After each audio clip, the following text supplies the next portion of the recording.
9:05 Tuesday evening, here through till 10 live from Manchester. And between 9 and 9:30 each weeknight, you know we like to use the airtime by now to dig behind some of the headlines and some of the stories that are making the news. And obviously today, with the heightened restrictions put in place across the UK by various political leaders, and the sunshine disappearing, both meteorologically and metaphorically, increased COVID restrictions, job losses, the prospect of perhaps not seeing your family at Christmas if the rule of six continues through to December 25th. We wanted to assemble some fine minds in mental health to offer you some assistance and maybe some guidance as to how you can increase your robustness mentally and how you might get through the rest of September, October, November, with the clocks going back, the weather getting worse, flu appearing on the scene, as well as the constant threat of COVID-19. So that's what we've done tonight, and I'll introduce you to our experts right now. We have returning to the programme Professor Wulf Rössler, Professor of Clinical Psychiatry, who has been on the programme before. And he, of course, joins us from the Kuznets Practice World-Renowned Clinic, author of over 100 books. He's Wulf. Welcome back, Wulf. How are you? Hello. Thank you. I'm fine. Thank you very much for doing this for us. Appreciate you coming back on the programme. Alongside Wulf, we have Laverne Antrobus, who's a psychologist. Evening, Laverne. Good evening. And Wendy Gregory will talk to you as well. Wendy is a counselling psychologist who does CBT courses and also a writer. Evening, Wendy. Hi there. Wulf, let me start with you, and because there's a number of areas that I want to touch on. One is anxiety, one is catastrophizing. But if we talk about external factors, first of all, I mentioned some of them in the introduction there. We've got heightened restrictions of people's freedoms because of COVID-19. We've got darker nights and shorter days coming in this country. We've had job losses announced today again, and we think we'll get more of those as the weeks progress. And the prospect of not seeing families at Christmas. All of these external things, many of them out of our control, but most of them impacting on our mental health. So what do we do about that? What can we control to try to prevent a slide in the mental health? Well, you're right, Phil. I mean, the prospects are not so good. But I mean, when we think what we can do, I mean, there's not one advice which fits for all. You know, it depends very much how COVID has impacted on you till now. The social insecurity, did you lose your job? Or are you feeling something like survivor guilt? Has someone from your family died? You know, these are all circumstances that vary across families, across people and populations. So not one fits for all, but in general, we can say what it is about is what we have to guarantee, also if things become difficult, is something what we call self-determination. Self-determination is something having a say for your life. How can we do that? I mean, for one thing is what we need is trust in our governments. And honestly, I was surprised to hear that all these restrictions and rules which were introduced now should last for half a year. I'm not aware of any of the experts who could make a good prognosis for half a year, how COVID develops. So that surprises me that you can make such a firm prognosis. But after all, I mean, if I look at the number of deaths, like in the UK compared to the country I live in Switzerland, we have, if I extrapolate this to the number of people living in the UK, we have about 16,000 deaths during the last year, and the UK has something like 42,000 deaths. So the management of the corona crisis was not the best. And so I assume that the trust in the government is not the highest you could achieve. But these are factors we cannot influence, and what we can influence is when we go back to ourselves, and what I said in the introduction, it's about self-determination. And self-determination really are things, what can I do? And I was running an emergency service for many years, and I must tell you, I would say about 80% of the clients I was seeing in this emergency service, I could say, this crisis is also a chance for you.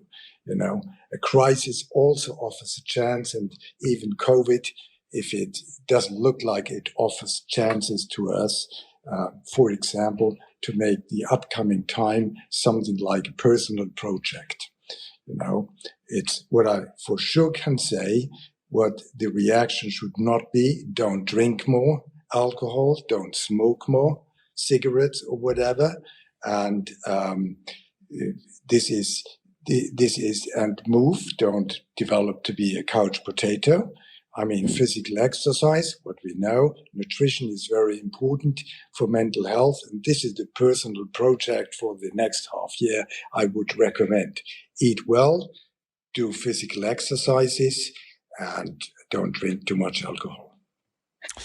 That's really interesting. That's an interesting way of flipping the situation, is to treat it as, okay, I've got a chance to maybe make some self-improvement. Laverne Antrobus, let me get you to follow up on that. Laverne's a psychologist. When we get to September of 2020, and it's already been a really difficult year, how easy is it to summon the motivation to do what Professor Rössler is recommending? Well, I think that, in our DNA, we are resilient people. COVID has come along and it's something completely new to us, but we have been through one, shall I say, wave of this. I don't know if that's how it's been defined, but we've been through one sort of tranche of this.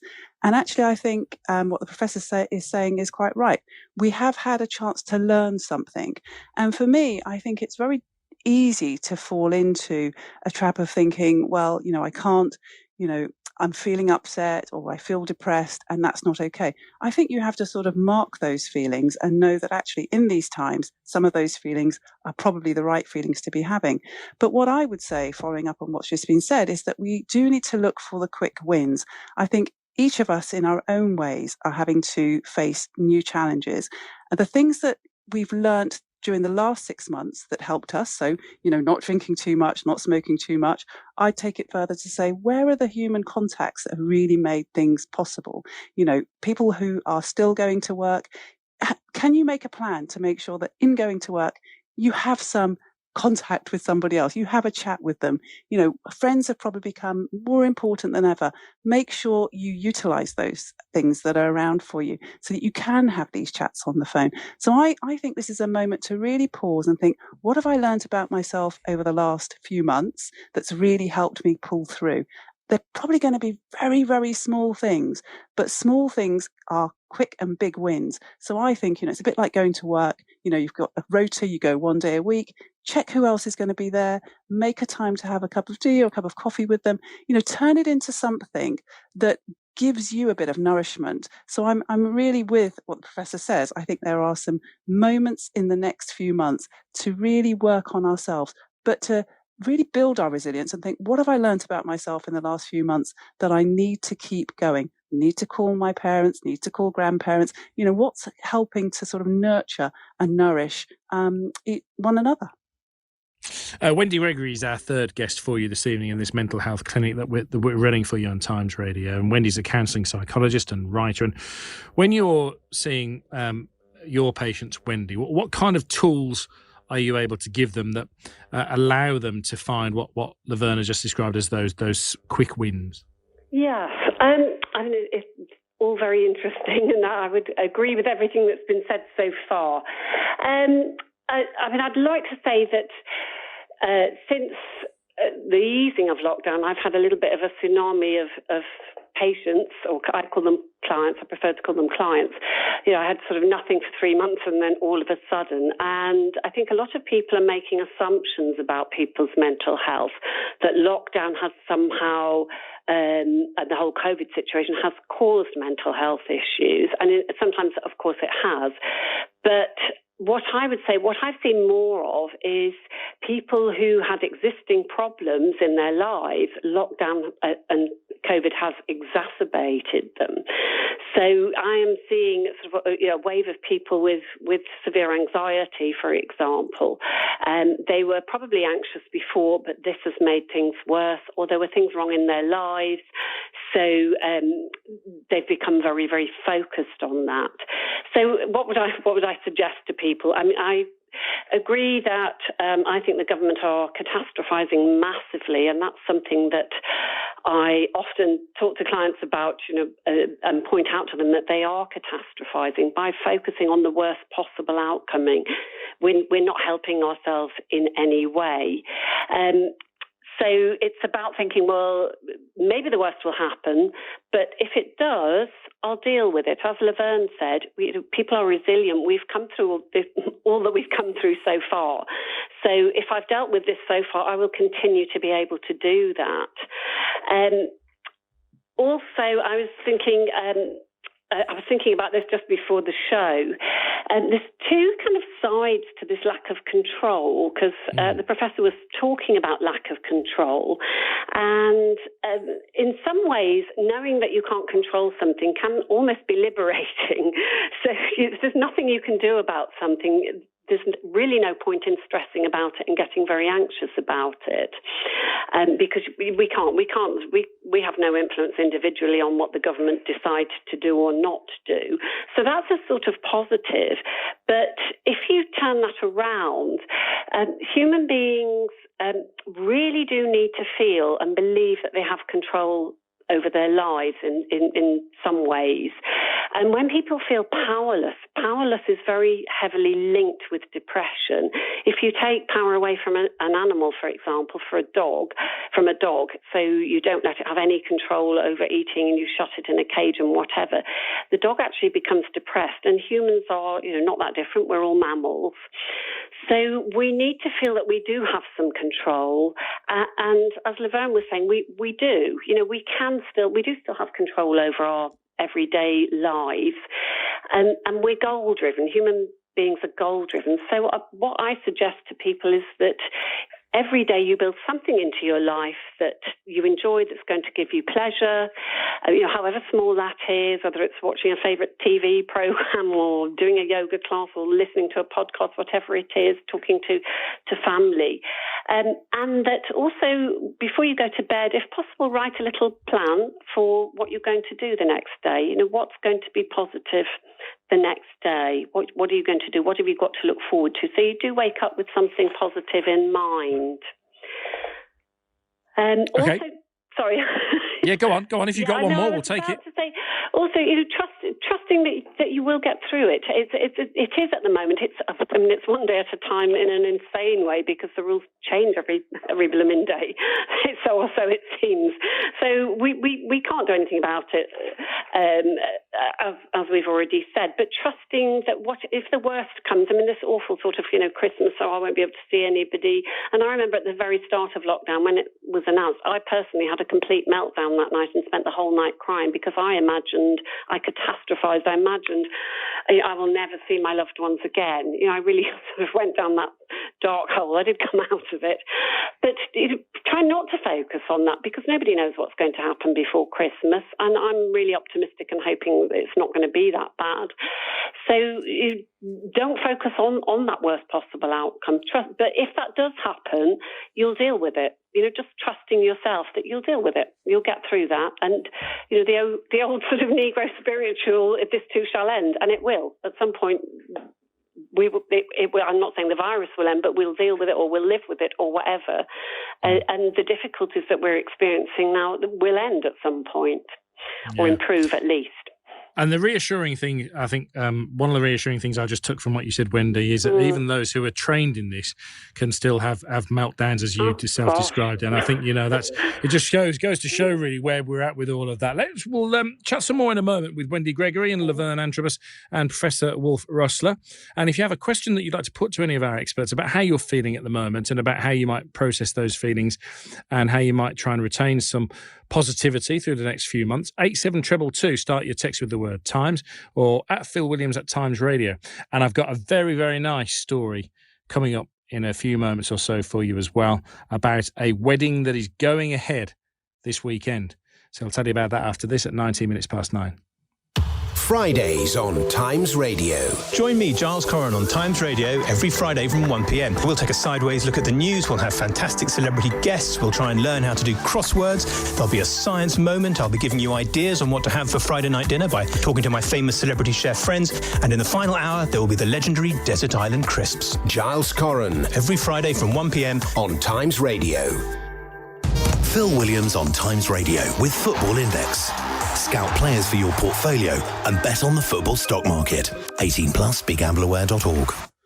Our mental health clinic remains open for another 10 minutes that we've opened in the light of extended COVID-19 restrictions announced today across the UK. Professor Wulf Rössler with us, Professor of Clinical Psychiatry at the Kuznets practice, writer of over 100 books. Can I ask you, Professor Rössler, specifically about some emotions that I think most of us will have experienced here to do with this situation and how you advise we process those emotions? Anger being one of them, sadness being another, helplessness being the third.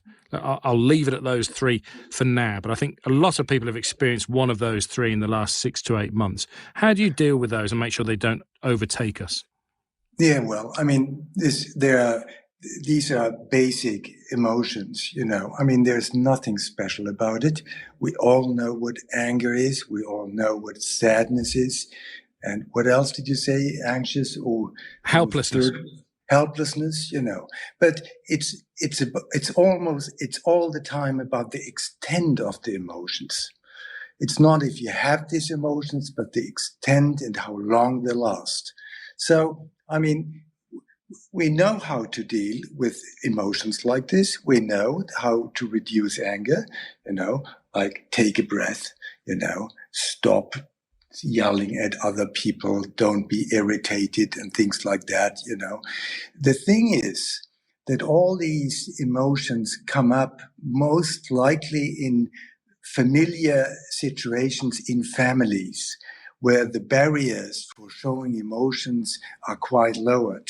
I mean, this is one of the reasons why so many people after Christmas decide to get divorced, because, I mean, Christmas can be a real stress, emotional stress for everybody, you know, if you sit together for several days or something like this. And by the way, what I said in the beginning, everything is a chance, you know, and if you cannot celebrate Christmas with all your family members, maybe is less fighting among the family members, etc. You know, there's always something positive you can get out of it. And I think that's what you really have to consider when you feel these emotions. And there's maybe just to pick up the one, helplessness, and it was said before, helplessness is a feeling which we use as a model for the onset of depression. Learned helplessness, whatever you do, it comes out negatively. You know, this is something where you really have to be careful, and always what has been said previously, be your own master, try to look for your self-determination, your autonomy, you know, your competence, show your skills, you know, and this is the best way to control all different kinds of emotions. Yeah, very, very good advice. Laverne Antrobus, Wendy has spoken and Wulf was speaking there about something that was described to me by a psychiatrist as monkey minding, where, you know, we don't necessarily know, do we, as a fact that we can't yet see our families at Christmas, and yet already that's the thing that people are saying, that's what's first and centre of their minds. I think that's right. And I think it's, you know, something becomes quite contagious, doesn't it? You know, in the narrative that, you know, you hear something and before you know it, it's become something quite big, which is why I do think that, you know, the sort of way we're all speaking tonight is saying, you know, take some charge for yourself. There are some things, of course, that really are going to make the next few weeks and months difficult. Sort of economic uncertainty, you know, a sort of not knowing about your own sort of personal circumstances. But there are these things that you can know. You do know what makes you feel better about yourself, if that's linking up with other people, as I've said, because I think that, you know, for me, you know, my experience of talking to patients, of talking to friends, is that it's about connecting up with each other that feels so remote when we hear these new rules coming in. And actually, there are still ways of doing that. We've all found ways of doing that, be that, you know, being on video call, using our telephones much more. And I think this is an opportunity. And this is not to sort of bypass the sort of fear factor of, will we make it to Christmas to be together? But actually, we learn new ways of being together. You know, maybe Christmas will happen in a very different way, and we'll have to come together in different ways that will actually pave the way forward for something that's far more pleasurable. And that's not to sort of try and just make it feel better. But I do think, you know, work settings are all looking very carefully at how they can cluster people so that we get the best sort of work experience together. And actually, I think that is the key. What can you be in charge of that makes you feel better, even if it's for a very small moment? Because, that's what I'm thinking is the way forward at the moment. These very small, quick wins that give us a sense that actually we can stay hopeful. Wendy, give us one tip from you that along similar lines about approaching the next few months, the key piece of advice for people. Key piece of advice is count your blessings, and I don't mean that to sound facetious. At the end of each day, before you go to bed, think of 3 good things or positive things that happened that day. If you can't think of 3, just think of one, like the sun was shining today, or I went for a nice walk, or I spoke to a friend. But just try to focus on what has happened in your day that has been positive. Thank you all very much for your expertise and for your time tonight. I'm very grateful to all of you, to Wendy Gregory, counselling psychologist and writer, Laverne Antrobus, psychologist, and Professor Wulf Rössler, Professor of Clinical Psychiatry at the Kuznets Practice, writer of over 100 books.